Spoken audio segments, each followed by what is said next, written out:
राधे राधे मित्रों, जय गौ माता। साग सब्जियों का तो हम नियमित रूप से प्रयोग करते हैं। हमारे घर में दिन में 2 बार कई तरह की साग सब्जियां बनती हैं। सादी सब्जियों का तो हमारे लिए एक आवश्यक भोजन अंश ही बन गया है।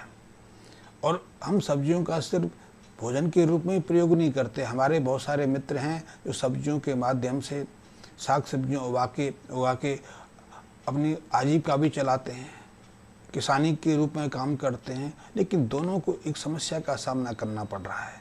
जो भोजन के रूप में इसका प्रयोग करते हैं वो कहते हैं कि अब साग सब्जियों में पहले जैसा स्वाद नहीं बचा, या साग सब्जियां जल्दी खराब हो जाती हैं, या फिर उनमें कीड़े लग जाते हैं, सड़ जाती हैं।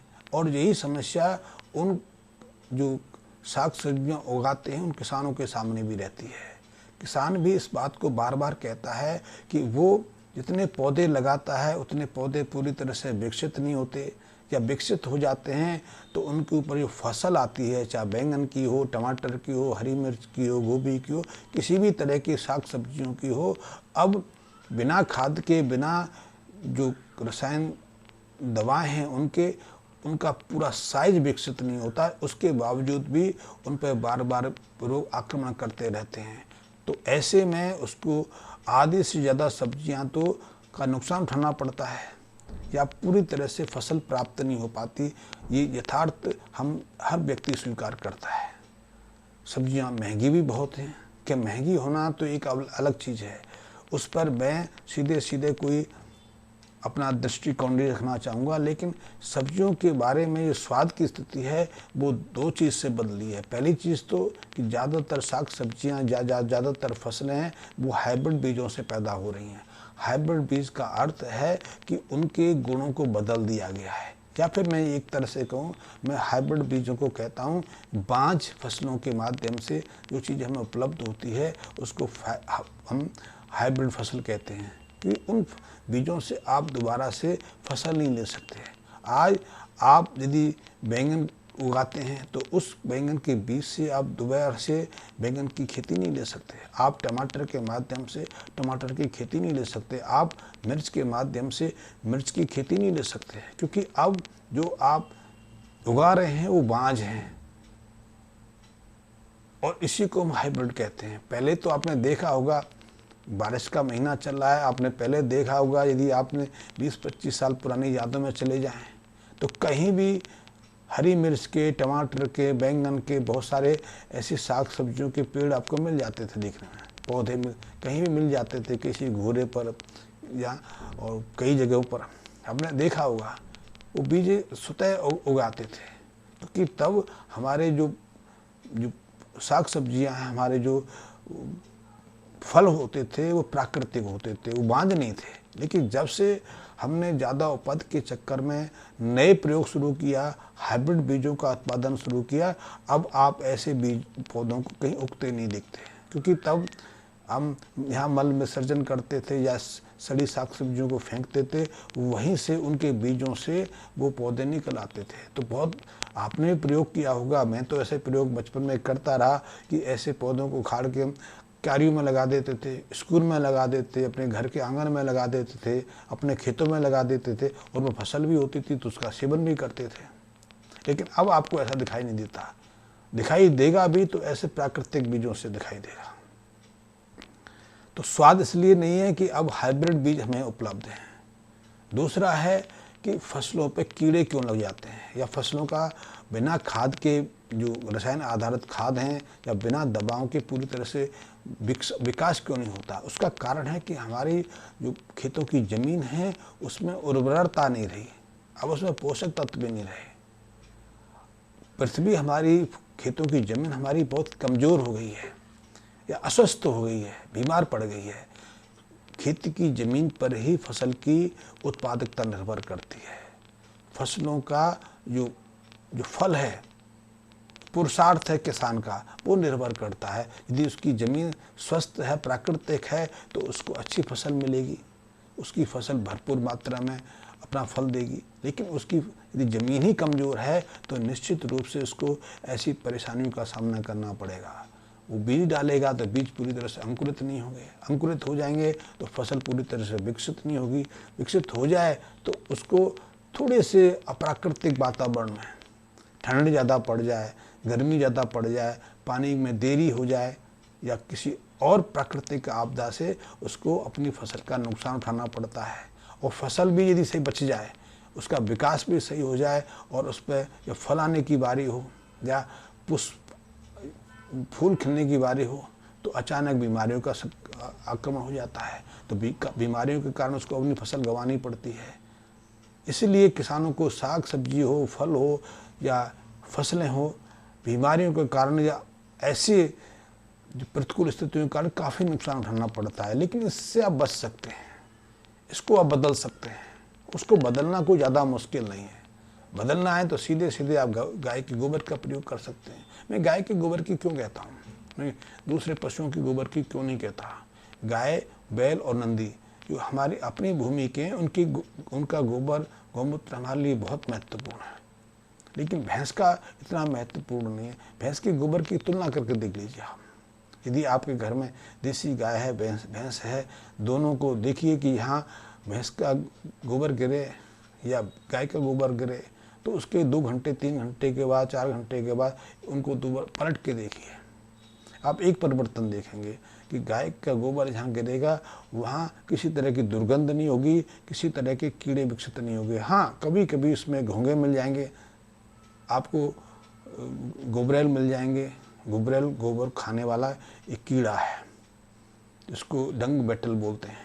ये बहुत महत्वपूर्ण आजकल दिखाई नहीं देता है, पहले आम सामान्यतः दिखाई देता था। और यहाँ गाय का गोबर गिरता था, वहाँ अचानक वो पैदा हो जाते थे और गोबर के नीचे गहरे गहरे बिल बन जाते थे। या फिर आप देखोगे यदि गोबर 2-4 दिन पड़ा रहता है तो वहाँ केंचुए निकल आते हैं। लेकिन दूसरी तरफ यदि भैंस के गोबर को देखोगे तो वहाँ दुर्गंध आने शुरू हो जाएगी, या ऐसे कीड़े वहाँ देखोगे, ऐसे कीट पतंग देखोगे जो जिन्होंने आपने कभी अनुकूल नहीं देखा। मक्खी मच्छर देखोगे, गाय के गोबर में मक्खी मच्छर पे नहीं आते। तो एक तुलना तो यही है। इसलिए मैं भैंस के गोबर की या दूसरे पशुओं की गोबर नहीं कहता। हाँ, बकरी का गोबर, ऊँट का गोबर, हाथी का लीद, ये थोड़ी महत्वपूर्ण है क्योंकि इनकी प्रकृति थोड़ी अलग तरह की है। लेकिन भैंस की गोबर की प्रकृति है अलग तरह की है, जर्सी गाय की अलग है। जर्सी गाय का तो गोबर होता ही नहीं है, वो तो मनुष्य की तरह से मल रहता है, उसमें दुर्गंध रहता है और आधा तो पचता ही नहीं। तो ऐसे में आप अपने साग सब्जियों को अच्छी तरह से विकसित करना चाहते हैं, स्वादिष्ट बनाना चाहते हैं, उन्हें खराब होने से बचा सकते हैं, तो सीधे सीधे आप गाय के गोबर का मूत्र का प्रयोग कर सकते हैं। आप पूरी मात्रा में कर सकते हैं। यदि आपका 1 एकड़ का खेत है तो उस 1 एकड़ में आप कम से कम, यदि आपकी सामर्थ्य है तो 15 से 20 क्विंटल के आसपास गाय के गोबर का इस्तेमाल करें, प्रयोग करें। उसको खेत को तैयार करने से पहले आप इतना गोबर डाल ही दें, फिर उसको सींचें, फिर उसको जुताई करें, फिर उसमें आप साग सब्जियाँ लगाएं। उसके बावजूद भी बाद में मूत्र का, जो गाय का मूत्र होता है, उसका छिड़काव करते रहें, एरीगेशन में देते रहें। आप देखिए आपकी फसल में कितना बदलाव आता है, फसल कितनी अच्छी से निकलती है, विकसित होती है, उस पर कितनी अच्छी तरह से फ्लावरिंग होती है, कितनी अच्छी तरह से उसमें फसल आती है। और जो फल आते हैं, गोभी निकलेगी तो पूरे साइज की निकलेगी, बैंगन निकलेगा तो पूरे साइज का निकलेगा, टमाटर, मिर्च, कोई भी सब्जी हो उसका आकार भी अच्छा होगा। आकार भी अच्छा है तो वो तो एक अलग बात है। ऐसे सब्जियों पर, साग सब्जियों पर रोगों का आक्रमण भी न्यूनतम संख्या में होता है। यदि आपको लगे किसी तरह का संक्रमण होने वाला है, किसी तरह के रोग का हमला हो गया है, तो कुछ नहीं करना आपने फिर गाय के जो गोबर का सत्व लो। सत्व आप बनाने की प्रक्रिया तो एक अलग है, लेकिन बनाने में मत जाओ, सिंपल सा ही प्रयोग करके देखो। आप एक्सपेरिमेंट करके देखो कि आप 2-4-5 किलो गाय का गोबर किसी कॉटन के कपड़े में, सूती कपड़े में बांध के रख दो कि वो टपकता रहे। टपकने से जो रस निकलेगा उसी को हम एक तरह से सार तत्व कह सकते हैं। 1 किलो गोबर से, ताज़ा गोबर से करीब 25 से 45 ml के आसपास से सार तत्व निकलता है। थोड़ा और उसको टाइट कर दोगे तो उसकी संख्या 25-30 ml और बढ़ जाएगी। यदि मशीन के माध्यम से निकालोगे तो एक किलो गोबर से 80-90 ml के आसपास ही सार तत्व निकल जाएगा। फिर सार तत्व को आपने शहद में मिला देना है, शहद हो तो। शहद नहीं है तो आप जो सोरा होता है, गन्ने जो किसान गन्ना पैदा करते हैं, गुड़ बनाते हैं, वो सब जानते हैं सोरे का। अभी तो सोरे की कीमत बढ़ गई है, उसकी ज़रूरत भी बढ़ने लगी है। पहले तो सोरा निरर्थक था, ज़्यादातर सोरा फेंकना पड़ता था, बहाना पड़ता था, लेकिन आप ऐसे गोबर के सार तत्व में सोरे का प्रयोग कर सकते हैं। सर्वोत्तम है शहद का प्रयोग, दूसरे स्थान पे आता है सोरे का प्रयोग। और यदि सोरा भी नहीं है, शहद भी नहीं है, तो आप इसकी जगह गुड़ का प्रयोग कर सकते हैं। पुराना गुड़ भी इसके लिए बहुत महत्वपूर्ण है। तो गुड़ का और गाय के सार तत्व निकाला है, उसको मिक्स करके कुछ देर के रख दीजिए। 3-4 दिन के बाद उसका छिड़काव कर सकते हैं। या पानी देना चाहते हैं, एरीगेशन करना चाहते हैं, तो उसमें मिक्स कर दें, उसको फैलने दें। यदि आपको लग रहा है कि रोग का आक्रमण होने लगा है तो उसका स्प्रे करते हैं, छिड़काव करते हैं। आप देखेंगे कि उसी के छिड़काव से ये ऐसी तरह के रोग रुक जाते हैं। आपने पुराना देखा होगा कि हम गन्ने की राख का छिड़काव करते थे साग सब्जियों के ऊपर, मूत्र का छिड़काव करते थे, गाय का मूत्र लिया, सब उसके ऊपर छिड़क दिया। गोबर, सूखे गोबर का भी छिड़काव करते थे। इन तीनों चारों चीज़ों से ज़्यादातर मामले में हम सफल हो जाते थे। लेकिन सार तत्व, जो गाय के गोबर का सार तत्व है, वो तो एक दिव्य औषधि है। वो यदि भूमि में जाती है तो उर्वरता बढ़ाती है, फसल की उत्पादकता में वृद्धि करती है, स्वस्थ पौधों को जन्म देती है, स्वस्थ पौधों को जन्म देती है, उसकी जर्मिनेशन दर बढ़ाती है, अंकुरण की प्रक्रिया में वृद्धि करती है, और उसके फलने फूलने का जो फूल आते हैं उनमें वृद्धि करती है। जो फल बनते हैं उनके साइज में, स्वाद में, उनकी जो रंग में, उनके स्वास्थ्य में कितना अच्छा परिवर्तन करती है। फिर यही दोनों चीज़ें ऐसी हैं जो तमाम तरह के रोगों से उनको स्वस्थ में रखती हैं। तो मात्र कोई पैसा थोड़ी लगना है इसके लिए, कोई चीज़ खरीदनी नहीं है। हाँ, यदि आप इतनी मेहनत नहीं कर सकते तो आप किसी मित्र से बनवा सकते हैं, हमारे यहाँ से ले सकते हैं। तो इस गोबर सार तत्व से, वैसे तो हम जो गोबर सार तत्व प्रयोग रूप में तैयार कर रहे हैं वो पंचगव्य है। उसमें गाय के गोबर के 4 अंग हैं। उसमें गोबर का सार तत्व है, मूत्र क्षार है, उसमें कच्चा दूध है और पुरानी छाछ है। इसके साथ में हमने उसमें जो प्रयोग किया है वो गन्ने का सोरा प्रयोग किया है। एक विशेष प्रक्रिया से बना है। इसकी जो क्षमता है, इसका जो गुणवत्ता है, अचानक बढ़ जाती है, बढ़ गई है। अब प्रयोग करके देखिए। लेकिन आपको उसको प्रयोग करने की आवश्यकता नहीं। आप देसी गाय ले आइए, देसी गाय के गोबर मूत्र का प्रयोग करिए, वो भी आपको उतना ही प्रभाव देगा, आपके खेतों की उर्वरता को बढ़ा देगा और आपकी फसल की जो उत्पादकता है निश्चित बदलाव करेगा। आप एक प्रयोग करके देखिए, पूरे खेतों में मत करके देखिए, उसके छोटे से खंड पर 2-4 मीटर की क्यारी में करके देखिए। आपको लगे कि हाँ, निश्चित मैं जो कह रहा हूँ वैसा परिणाम मिल रहा है, तो फिर आप उसको धीरे धीरे पूरे खेतों पर लागू कर सकते हैं। आप ये सोच के मत करिए कि यदि आप केमिकल फर्टिलाइजर छोड़ देंगे, पेस्टिसाइड इंसेक्टिसाइड का प्रयोग नहीं करोगे तो आपको हानि हो जाएगी, आपकी फसल उतनी नहीं होगी। भाई आप तुलना करके देख लीजिए ना, तुलना में तो कोई परेशानी नहीं है।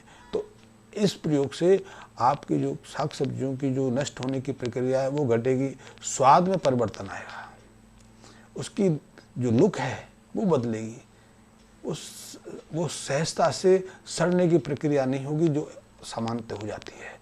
और यदि आपने इन्हीं को बचा लिया है तो निश्चित रूप से आपकी साग सब्जियों की उत्पादकता डबल हो गई। आप डबल कमाई कर सकते हैं। वैसे डबल तो मैं कह रहा हूँ, आप इसको निरंतर प्रयोग करते रहिए, यही कमाई डबल से ट्रिपल और उससे भी आगे हो सकती है। ऐसे प्रयोग सैकड़ों बार किए गए हैं। आप करके देखिए और अपने परिणाम से एक बार सूचित अवश्य करिए। धन्यवाद मित्रों।